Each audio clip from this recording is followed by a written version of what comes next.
13h, au poste de contrôle d'un hypermarché près de Rennes. Eric, le responsable de la sécurité, suit depuis quelques minutes ces deux individus, en apparence tout à fait normaux.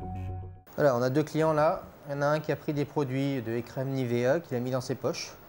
Donc on va aller le récupérer en caisse, tranquillement. Si Eric semble si sûr de lui, c'est grâce aux caméras de surveillance. Un dispositif aujourd'hui présent dans tous les hypermarchés qui permet de détecter les comportements suspects. Les produits en main, on va le voir regarder, voilà. Là, il a un petit regard vers le haut pour voir les caméras si elles le surveillent ou pas. Donc ça, c'est un signe qui veut dire je vais faire une bêtise. Le plus important pour nous, c'est toujours garder les mains et les produits. C'est ce qui nous intéresse. On se promène, on cherche un rayon qui est plus tranquille. L'autre se met devant pour faire écran pour les caméras ou un truc comme ça. Pendant ce temps, lui, tranquillement, on range le produit. La technique, quand tu es à deux, il y en a un qui cache et l'autre qui range les produits. Une mécanique qu'Eric connaît par cœur. Ces deux personnes deviennent donc la priorité numéro 1. Pour intervenir, il faut constater le flagrant délit, c'est-à-dire le franchissement de la ligne de caisse. Julien et Yannick, on y va? 37. Je vais dans le tunnel, vous prenez par les autres côtés? Le vol est confirmé, Eric part intercepter les deux hommes. Il y en a un qui le prend par ouais. Tu les prends par là, je les prends par l'autre côté? Vous les prenez par là? Une intervention devenue banale, car des vols, il s'en passe tous les jours dans cet hypermarché. Vous voulez bien venir avec moi, s'il vous plaît? Là, c'est là. C'est bien? Je peux les payer? On règle ça tranquillement, ok? Ça se passera bien, il n'y aura pas de souci. D'accord? Voilà. Vous restez là, monsieur? Parce que moi, ça part direct en couille avec vous, hein. Je vous le dis tout de suite. Hein. On peut faire ça comme ça, mais ça serait dommage. Quoi? On va régler ça tranquillement avec votre collègue qui a reconnu les choses, ça va bien se passer. Il a fait quoi? Ok, il a fait des bêtises. La bêtise, c'est ça, 2 déodorants. Dans une petite salle à l'abri des regards, le jeune homme est interrogé. Selon sa version, c'est une première, mais Eric n'y croit pas. Vous avez de quoi régler après? C'est un test, justement. Ouais. Hein? Ouais. Bah si. C'est toujours la première fois. Donc quand on nous dit que c'est la première fois, on leur montre que c'est toujours la première fois. Voilà. Ça c'est habituel. Le jeune homme prend son acte à la légère malgré la gravité de la situation. Après 20 ans de métier, Eric n'est plus surpris. Les voleurs, il en a rencontré de tous les styles. On prend de tout âge, aussi des hommes, des femmes, des jeunes, des vieux, vraiment de tout. Je vais vous demander de remplir la date, l'heure et marquer la phrase. Je reconnais les faits.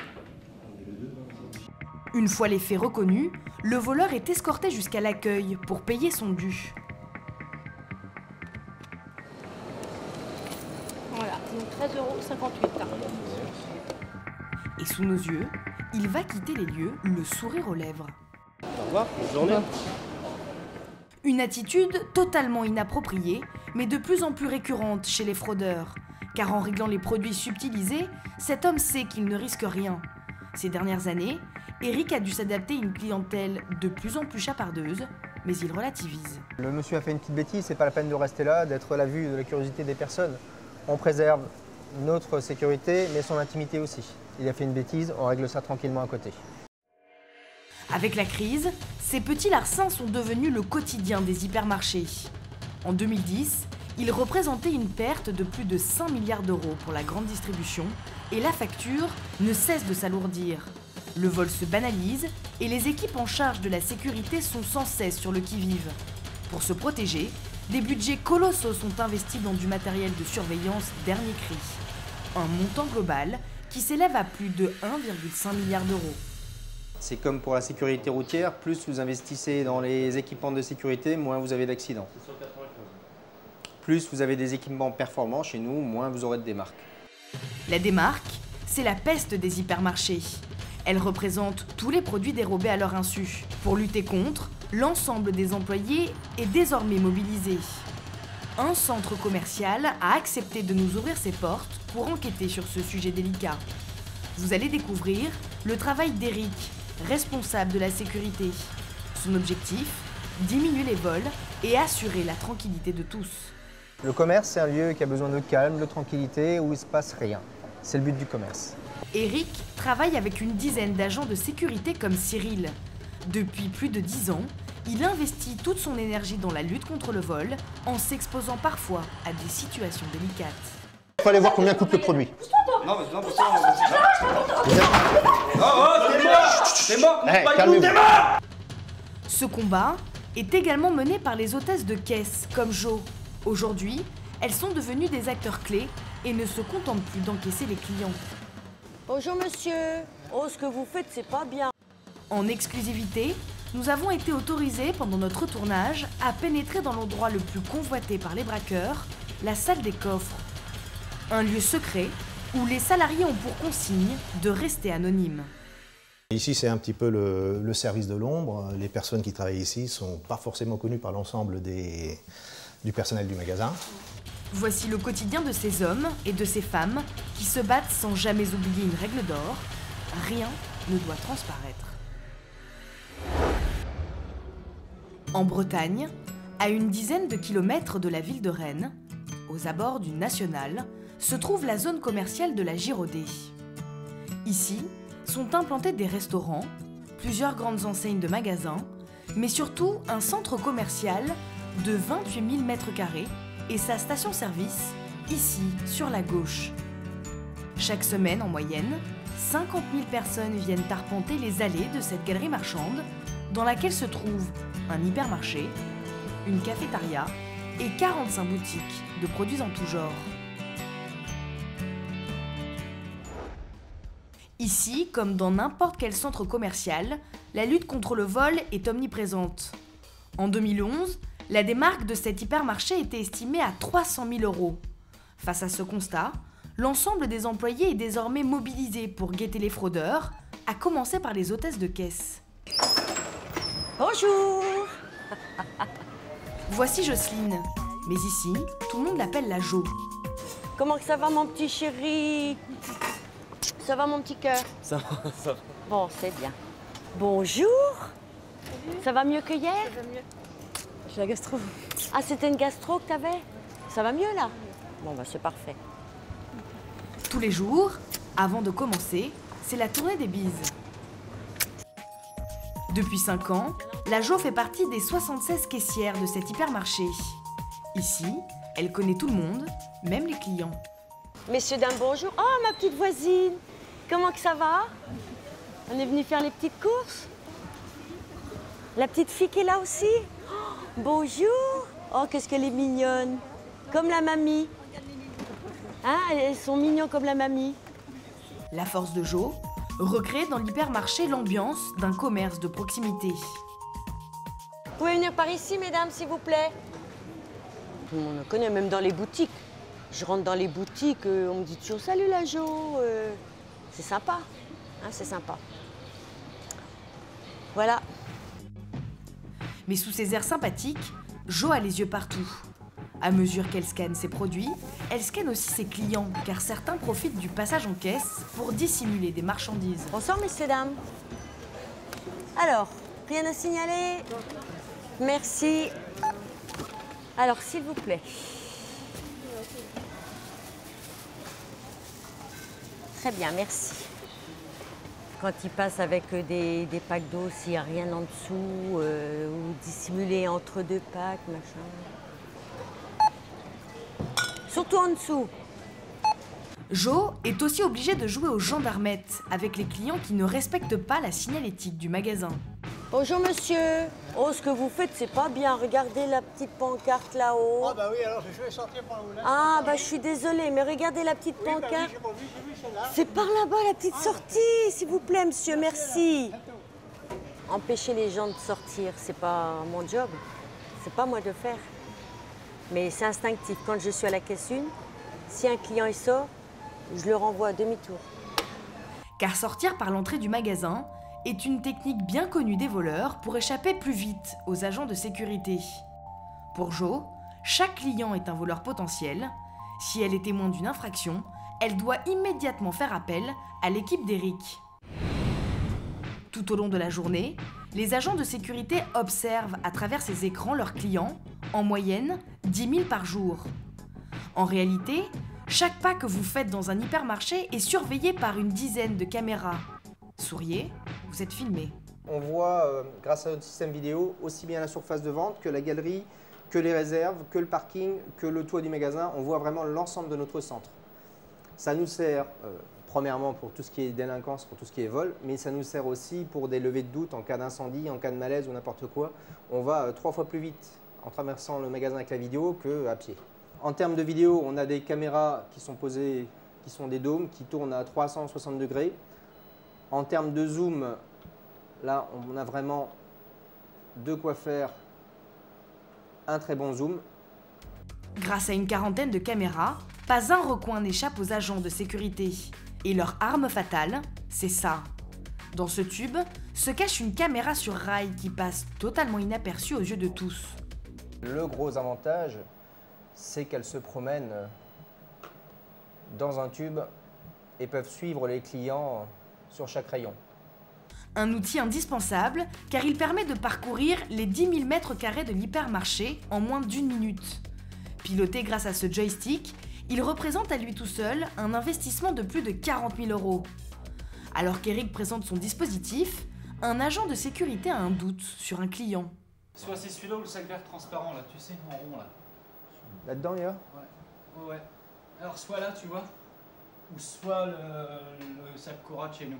Donc là, on a un client qui a pris des produits en rayon, qui les a mis dans sa poche. On l'a suivi, il a retrouvé a priori sa femme, il a sorti les produits de sa poche, il les a mis dans le sac de sa femme. Donc on va les suivre pour voir s'ils sortent les produits en caisse ou s'ils oublient de les payer. Pendant plusieurs minutes, Eric et ses agents vont suivre le couple jusqu'à leur arrivée sur la ligne de caisse. Le moment de vérité. Donc voilà. Attends, je sais pas. Sorti le produit. Le produit a été sorti du sac, a été posé en caisse. Donc RAS pour nous, c'est un client normal. Fausse alerte. Mais au même moment, d'autres clients vont attirer leur attention. Le CD, ils l'ont reposé, ils l'ont pas repris. Ils ont juste débistéré, ouais. Ils Ouais. sont pas... Il l'a pas sorti Il ou... laissé en rayon. D'accord. Je pense qu'ils ont dû se faire déranger Par quelqu'un. par le collègue du rayon. Donc on a un couple, voilà, qui a pris un CD, qui a enlevé l'emballage, qui l'a laissé en rayon. Par contre, ils ont pris un autre produit, a priori c'est une peluche, où ils ont enlevé l'étiquette et ils l'ont caché pour l'instant dans la poussette. C'est bien ça les gars? Ok, bon ben on va les suivre et on va voir s'ils le passent en caisse ou pas. Pour l'instant c'est bon pour nous. Il y a peu de chances qu'ils payent la peluche sans l'étiquette. Voilà. Après, est-ce qu'ils ont autre chose? Ça on verra bien. Le vol se confirme quelques minutes plus tard. Le couple passe en caisse sans sortir la peluche de la poussette.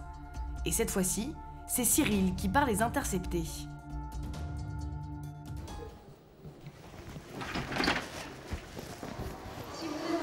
À 72, je me dirige vers le sud.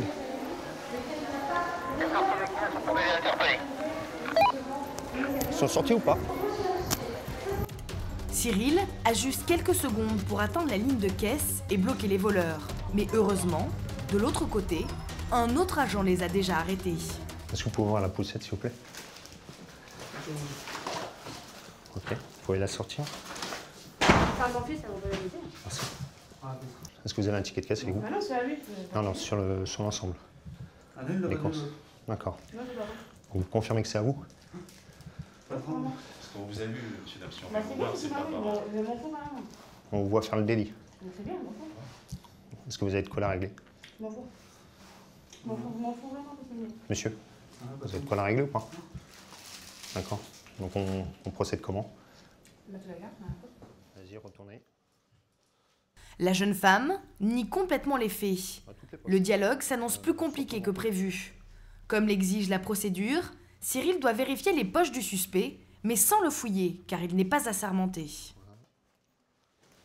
Ouvrez les poches. Avec les armes et tout dans les poches, on va pas que c'est vite. Ok. Ok. Et dans les manches, vous avez quoi? Vous pouvez enlever le manteau? Ça va prendre 5 minutes. Calmez-vous, hein. Ok, ça marche. Visiblement, Ce couple issu de la communauté du voyage n'a pas volé d'autres produits. Est-ce que vous avez une pièce d'identité avec vous, madame? Bon, mais soir, je vais faire une grille. Comment? Soir, les deux. Je suis désolé, parce qu'il faut la régler. Mais bon, vous n'arriverez pas, monsieur. C'est pas la première fois que je vole tous les jours, t'inquiète. Tu veux pas la garder, là? Ben, fous-toi dans le slip et laisse-moi tranquille. Ah. Vous l'avez bien dissimulé pour lui. Oui, je vous ai vu. Voyez. Faut être de... Le couple refuse de payer, s'énerve et force le passage. Moi, je vous propose ça. On rembourse le produit, vous payez la pluche, on n'en parle plus. On rembourse quoi? Je suis avec monsieur. Il y en a 50 Monsieur. qui volent et on Non mais monsieur, non mais justement, non mais c'est pas le problème monsieur, c'est pas le problème. On vous calme calmement.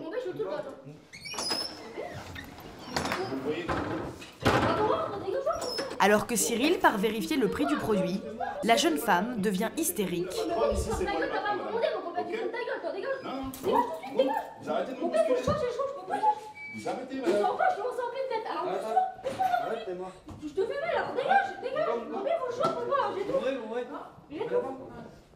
Non mais madame, attendez, ce qu'on essaie de vous faire comprendre, c'est que pour l'instant c'est nous qui sommes victimes d'un vol.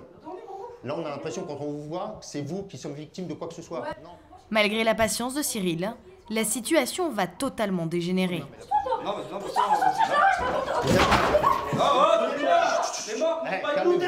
Calmez-vous.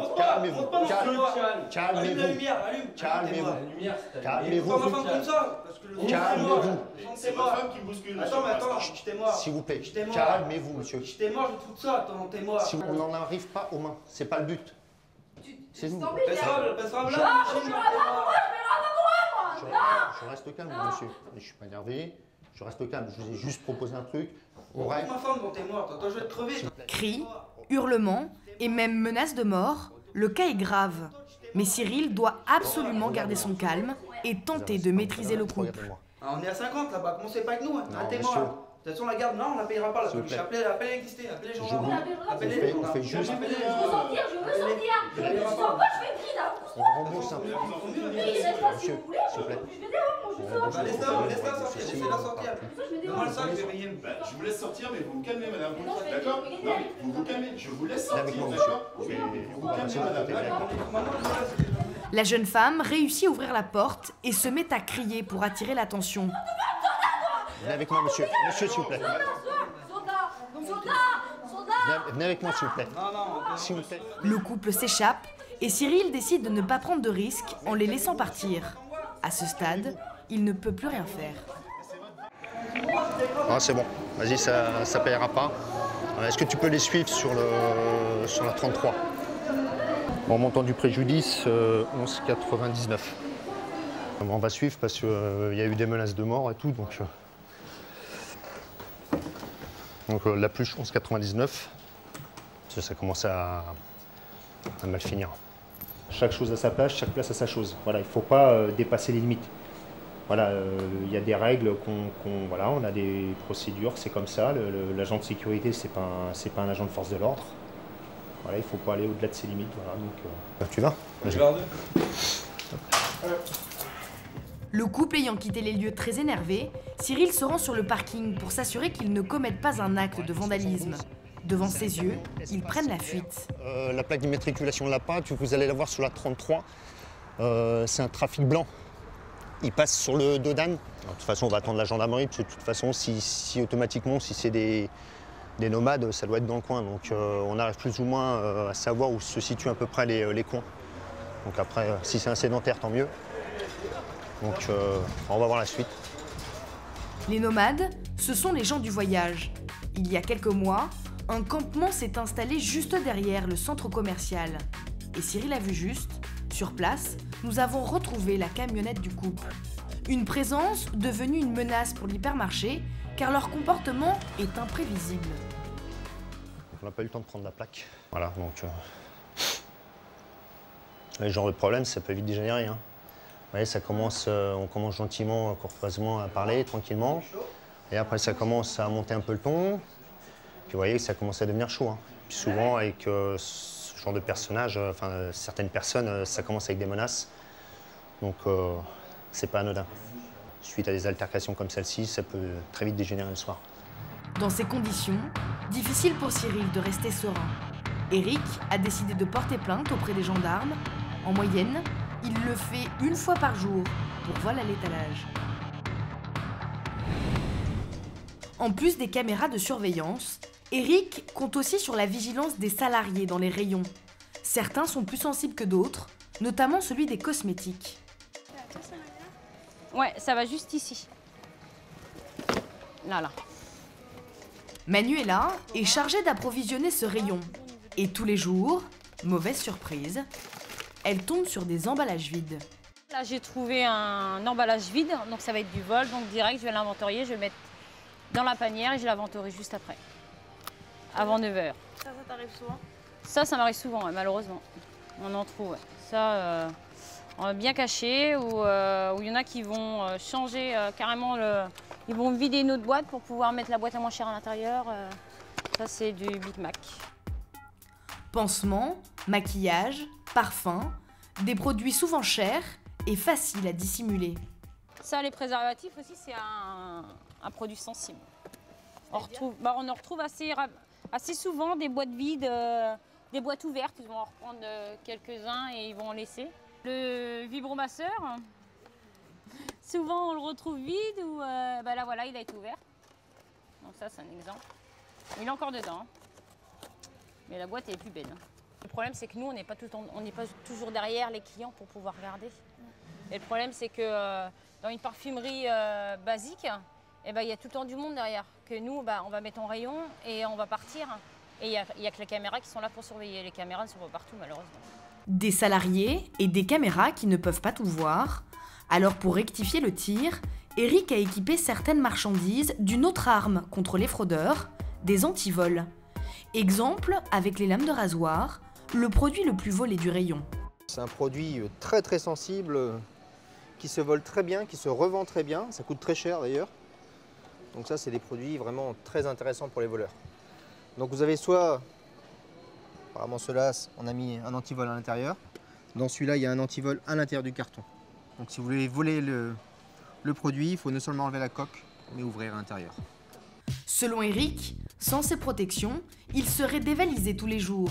Sur les produits du multimédia, il a également mis les bouchées doubles avec ses alarmes appelées araignées. Les bouteilles d'alcool sont munies d'étiquettes magnétisées, mais il y a aussi des produits auxquels on ne s'attend pas du tout. Ça va vite dans la poche, sans problème pour un client. Donc ça, pareil, le fournisseur les antivols à l'intérieur. Donc si vous voulez enlever l'antivol, il faut ouvrir le paquet. Si vous ouvrez le paquet, il y a des chances que les graines tombent, ce qui est quand même dommage. Donc ça, c'est antivolé. Tous ces produits-là sont antivolés. Ça, c'est plus une clientèle de tous les jours, monsieur et madame quelconque qui viennent prendre un petit paquet de graines et tout. Les industriels ont même mis au point des systèmes directement intégrés pendant la fabrication du produit. L'antivol est carrément installé dans la semelle, et si vous passez, alors ça, si vous voulez les voler, il faut carrément détruire la semelle, ce qui est quand même dommage pour des chaussures, parce qu'elles ne vous servent plus à rien après. Avant, on mettait des gros antivols qui abîmaient la chaussure, maintenant c'est le fournisseur directement qui le met dans le produit. L'ensemble de ce dispositif coûte à Eric plusieurs milliers d'euros et lui permet de diminuer les vols de moitié. Ces protections sont enlevées par les hôtesses au moment du passage en caisse. Mais parfois, la technologie joue des tours aux clients. Non, si. Alors, vous avez quoi dedans? Une petite étiquette qui traîne, je suis sûre. Le portefeuille de cette jeune femme est protégé par une étiquette magnétisée qu'elle n'a pas retirée après l'avoir achetée. Vous voulez que je vous l'enlève? Ah bah je veux bien. Allez hop. Chaque fois je me porte. J'ai tout du matériel, moi, dans ma caisse. Impeccable, c'est bon, tu sonneras plus. Voilà. Magique. En plus de surveiller ses clients, Jo doit également veiller aux billets qu'elle encaisse. Depuis quelques mois, ceux de 20 € sont de plus en plus contrefaits. Des billets de 20 €, c'était pas courant, quoi. Des faux billets de 100 ou de 50, oui, mais les 20 €, on n'a pas pris l'habitude de les contrôler que maintenant. Les billets de 20, voilà, il faut regarder la petite ligne, si elle est bien là. Cet argent, amassé tout au long de la journée, est restitué à l'hypermarché au moment de la fermeture.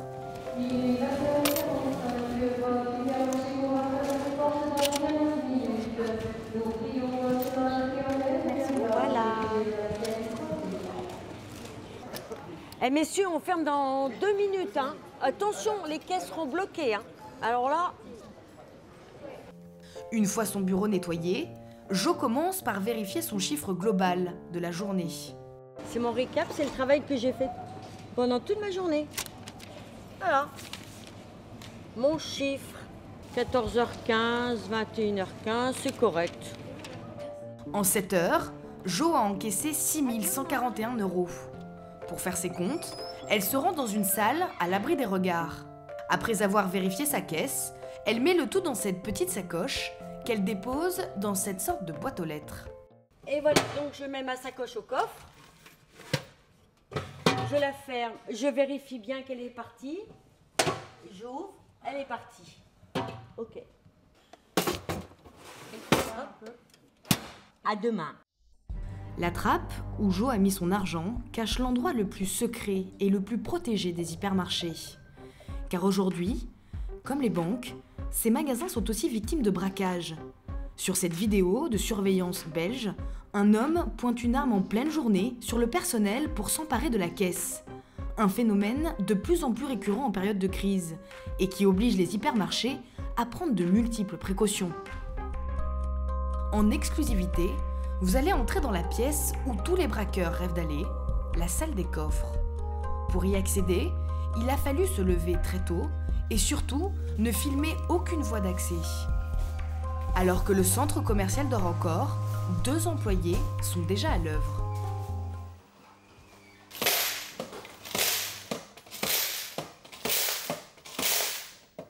Alors que le centre commercial dort encore, 2 employés sont déjà à l'œuvre. Par mesure de sécurité, vous ne verrez pas le visage de ces 2 personnes.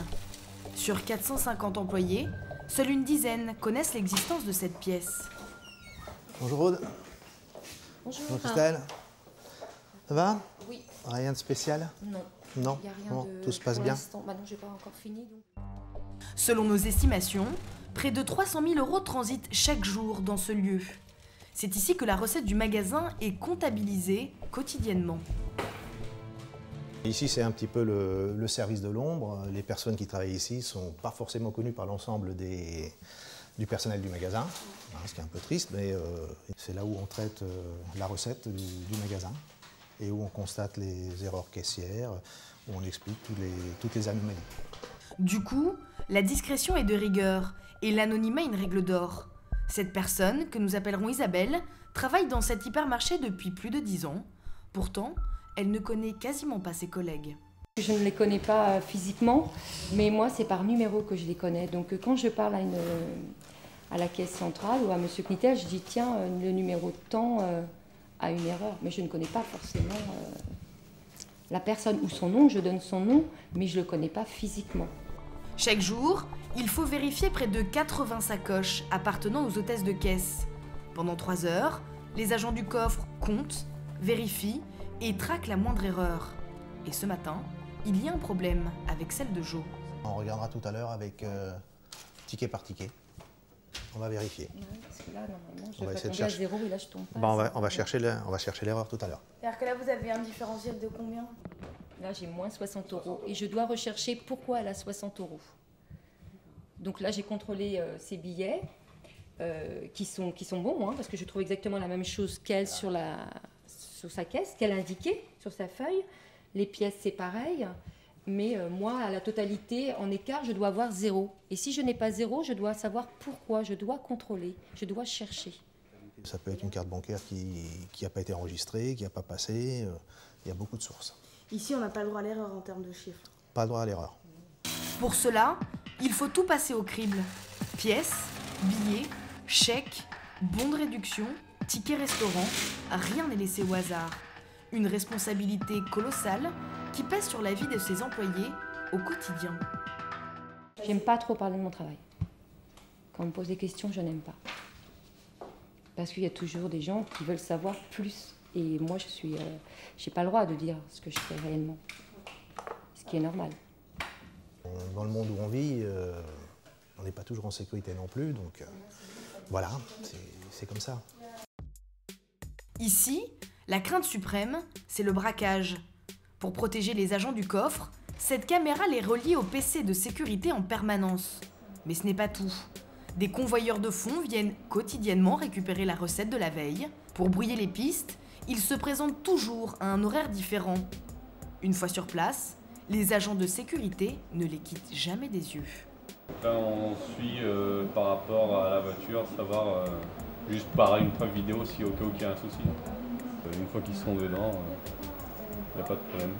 Dans le sas qui leur est réservé, ils ont à peine 5 minutes pour récupérer les sacs contenant l'argent avant de quitter les lieux, toujours sous l'œil vigilant des agents de sécurité. Grâce à ce système, cet hypermarché n'a jamais été victime de braquage. Une chance, car aujourd'hui, il s'en passe chaque semaine en France. Allez.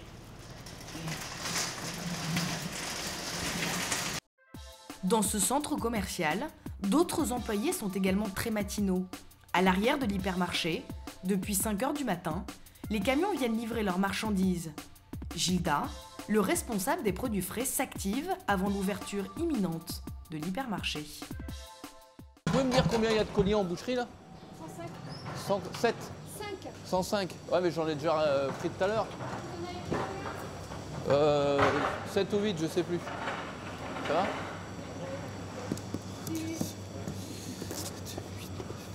Poissons, légumes, viande, Gilda gère les produits les plus délicats du magasin.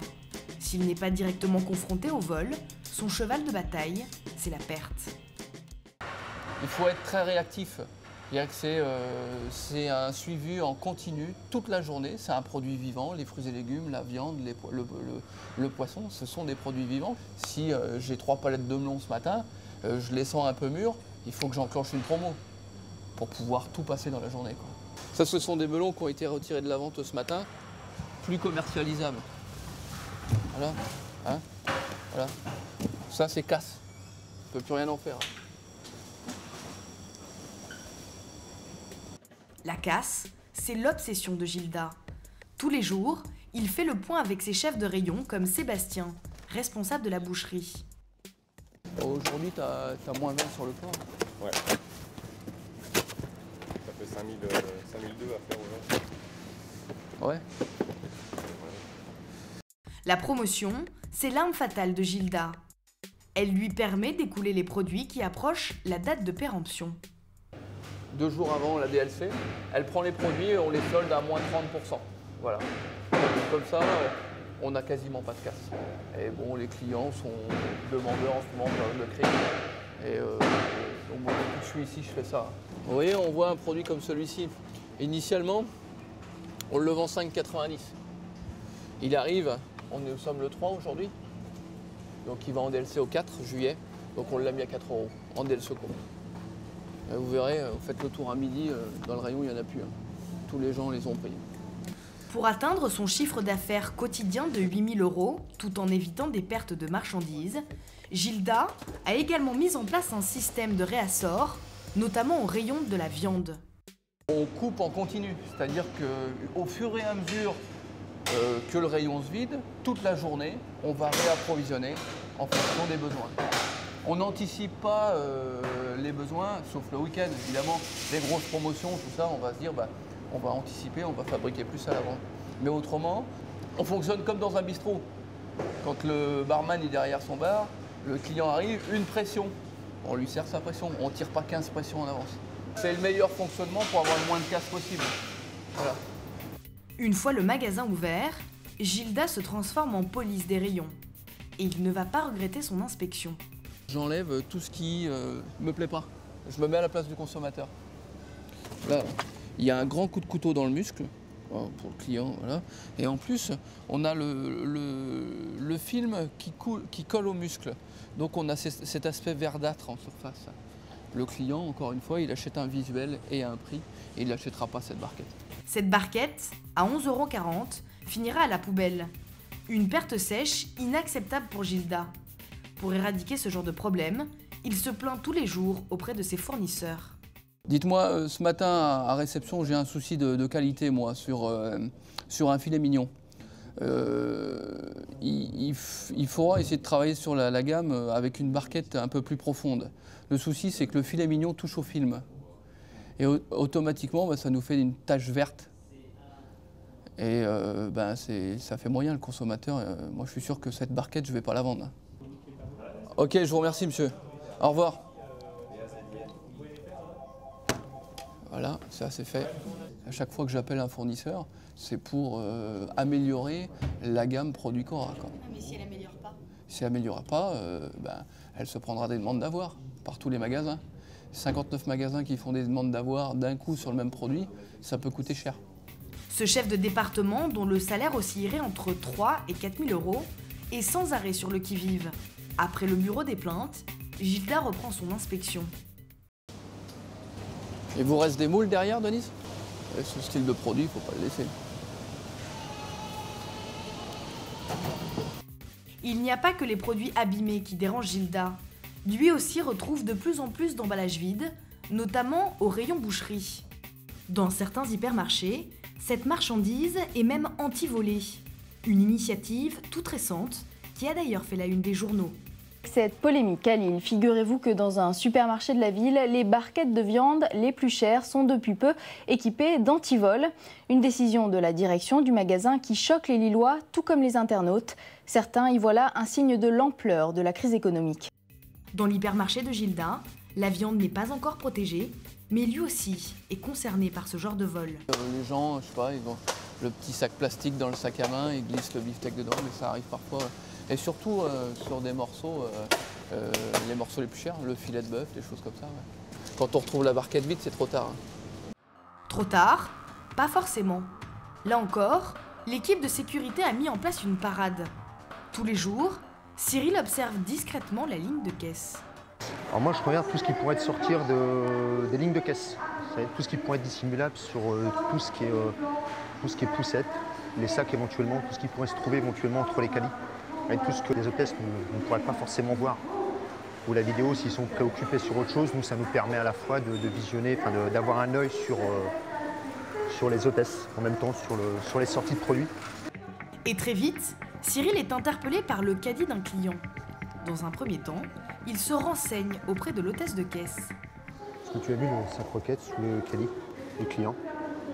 Non? T'as pas vu le sac roquette? Ah, c'est vrai. Ce client a omis de présenter ce sac roquette, mais pas seulement. Il a aussi dissimulé une dizaine de produits dans un cabas. Ah, allez-y, ça aussi. Ah, ça c'est fait. Voilà. Et le sac roquette, s'il vous plaît. Vous n'avez plus rien dans le sac? Non. Si je ne m'étais pas présenté là, le client partait avec de la marchandise et là je me retrouvais avec, avec une des marques dans un des rayons. Grâce à Cyril, l'hypermarché vient d'économiser 60 € chaque mois. C'est plusieurs centaines d'euros qui sont récupérés ainsi. Après la ligne de caisse, retour au poste de contrôle. Une fois de plus, un individu attise la curiosité des agents.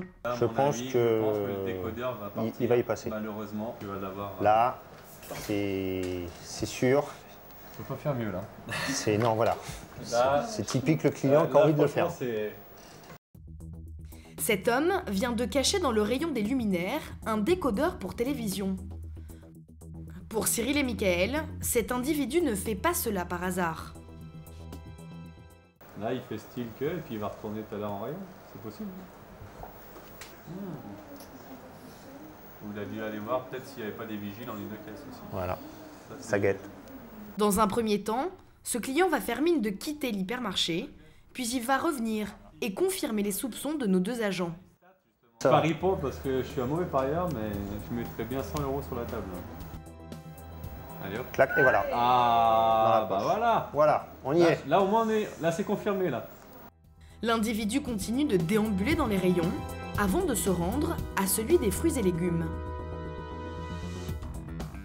Vous voyez, là, il mélange tout là. Là, il a pris déjà, je sais pas ce qu'il a pris. Voilà, des cerises avec des pêches. Il va tout dissimuler dedans. Prendre là. Je vais récupérer là. Ouais, mais logiquement, il faut qu'il pèse ça pour avoir le prix. Là. Il n'a aucun prix. Là. L'homme n'a pas du tout l'intention de peser les cerises. Une fois qu'il a franchi la ligne des caisses, Cyril et Michael partent l'intercepter.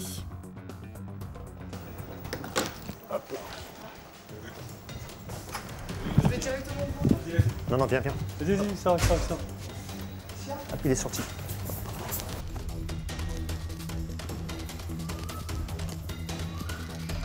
Bonjour monsieur. Sécurité Cora au premier sud, s'il vous plaît. À l'abri des regards, l'interrogatoire peut commencer, mais le dialogue va s'avérer compliqué car il ne parle pas français. Vous parlez français? Un petit peu. Ok. Vous savez pourquoi vous êtes là? Est-ce que vous savez pourquoi vous êtes ici, monsieur? Ok. Vous pouvez vider les poches, s'il vous plaît? Les poches. D'accord. Vous avez de quoi régler? Monnaie? L'homme n'a pas souhaité la présence de notre caméra. Nous suivons donc l'interpellation depuis le PC de sécurité. Après quelques explications, il accepte de régler les marchandises, soit 13 €. En réalité, cet individu a voulu tester les équipes de surveillance pour vérifier s'il pouvait voler sans difficulté le décodeur dissimulé au rayon des luminaires.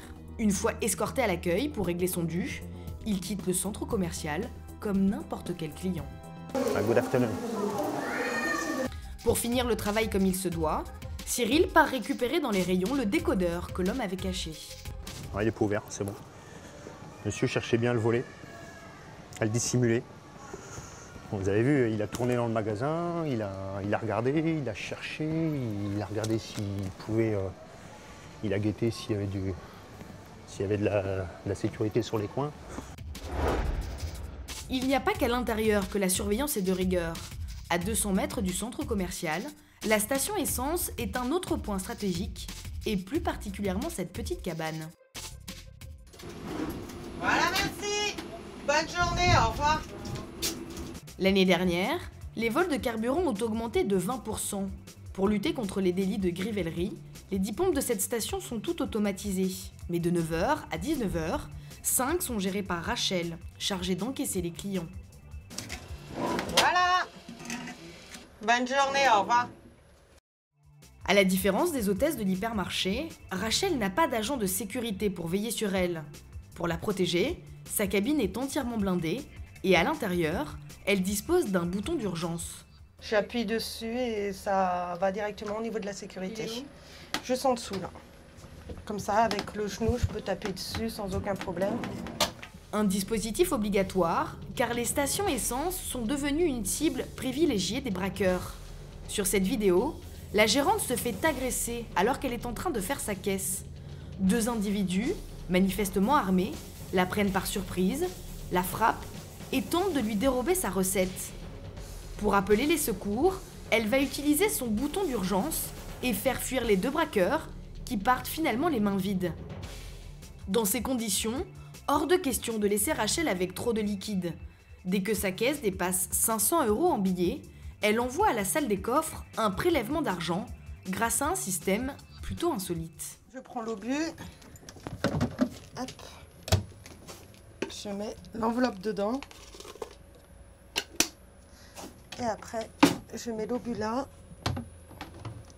que je laisse. Et après, j'appuie sur le bouton. Et là, l'obus est parti. Et l'obus arrive directement dans la salle des coffres. C'est de la pression, de l'air comprimé. Donc de l'autre côté, on a un bouton, on appuie dessus, ça met de la pression. L'obus est envoyé avec la pression et il arrive jusqu'ici, en faisant quelques kilomètres. Il n'y a aucun argent en espèces qui est transporté par un être humain. L'obus arrive, on ouvre, on récupère. Et là, donc, la recette est mise là pour le traitement du lendemain. Des mesures indispensables pour prendre le moindre risque. Mais dans cet hypermarché, le braquage est tellement redouté qu'un autre dispositif a été mis en place. Ouais, Rachel, c'est Christophe là, il est 19h10, on vient te chercher. Donc je suis là d'ici 3-4 minutes. Allez, à tout de suite. Christophe fait partie de l'équipe des agents de sécurité. Tous les soirs, à 19h, il se rend à la station essence. On va récupérer l'hôtesse de caisse. On est obligé de l'accompagner, nous, pour les transferts de fonds, parce qu'elle a son fonds de caisse avec elle. Si quelqu'un avait décidé de vouloir lui subtiliser son fonds de caisse, nous, on est obligé d'être là en protection. Une escorte obligatoire, car Rachel ne peut envoyer que des billets via le système de l'obus et son fonds de caisse renferme une partie de la recette du jour, en moyenne 50 000 €.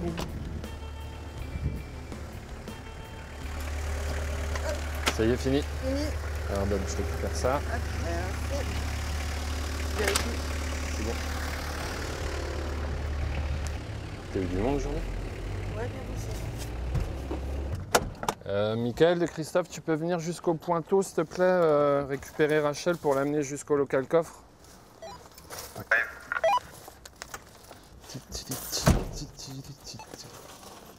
Donc on se sent plus en sécurité? Oui. Ah oui, c'est un plus. Toute seule, je ne descendrai pas avec l'argent. Et de toute façon, j'ai pas droit. Donc, Une fois arrivé, un autre agent l'escorte jusqu'à la salle des coffres. Avec l'argent, on n'est jamais trop prudent. Alors que la fin de journée approche, Cyril et Michael se préparent à fermer le centre commercial. Cependant, ils doivent redoubler de vigilance, car les voleurs profitent de ce moment pour passer à l'acte. Cela va se confirmer pendant notre tournage. À 1 heure de la fermeture, un problème se présente dans une des boutiques de la galerie marchande. Apparemment, il y aurait eu un vol à l'étalage dans la boutique, là, mine. Donc le collègue, il va aller voir en rayon s'il trouve les deux individus en question et puis essayer de régler le problème au cas où. J'ai personne. Ah putain. Les suspects sont ces 2 adolescentes que Michael surprend à l'extérieur de la galerie. Passe par le sas nord plutôt. Elle remonte vers le nord. Pour les intercepter, Cyril se rend sur le parking du magasin. Il doit ramener les jeunes filles dans la boutique afin qu'elles donnent des explications. Bah là, il va les amener chez Mime et puis il va voir avec elles si vraiment il y a quelque chose ou pas. Mais bon, elles ont l'air d'obtempérer, donc je pense que c'est bon. Dans ce genre de situation, pour confirmer le vol, il faut soit retrouver les produits, soit croire sur parole le commerçant. Là, le vol, il est confirmé, parce qu'il y avait le produit dans le sac. Donc, on a interpellé les petites jeunes. Le problème, c'est qu'elles sont majeures. Elles sont mineures, pardon. Si les parents ne sont pas présents sur les lieux, Cyril devra appeler les gendarmes. Mais entre-temps, les pères des 2 adolescentes se sont présentés dans la boutique pour régler leurs dus. Et visiblement, elles ne vont pas passer un bon quart d'heure. Pour Cyril et Michael, c'est une nouvelle mission accomplie. Allez, on va attaquer la fermeture. On est parti. En réalité, fermer un centre commercial de 28 000 m², cela prend du temps. En tout, il faut verrouiller plus de 70 portes et mettre en route toutes les alarmes.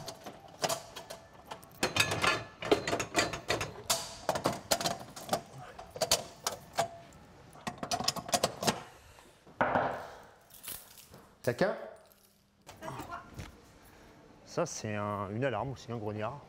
Pour nous, c'est un moyen visuel et sonore.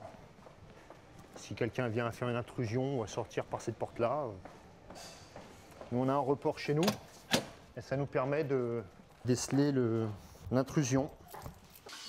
Mais c'est aussi l'occasion de passer derrière les employés qui ont laissé leur bureau allumé, comme cette radio. Quand tu quittes ton appartement, ta maison, tu ne laisses pas la télé allumée. Voilà, là c'est pareil. Et par exemple ça je peux pas, vous voyez, j'ai le truc qui est encombré, là, mon extincteur il est encombré. Là. Je vais dire aux collègues, là c'est pareil, l'issue de secours est encombrée. Vous voyez, c'est aux fermetures qu'on se rend compte justement des petits problèmes. Après une demi-heure, l'hypermarché peut enfin sonner l'heure de la fermeture. Il est 21h, votre hypermarché Cora ferme ses portes. Nous prions notre clientèle de bien vouloir se diriger vers les caisses de sortie. La direction et le personnel vous souhaitent une agréable soirée. Grâce aux agents de sécurité, mais aussi à tous les autres employés, des milliers de vols à l'étalage sont évités chaque année dans ce centre commercial. Une surveillance essentielle à la grande distribution qui tente de réduire un déficit annuel estimé à plus d'1 milliard d'euros.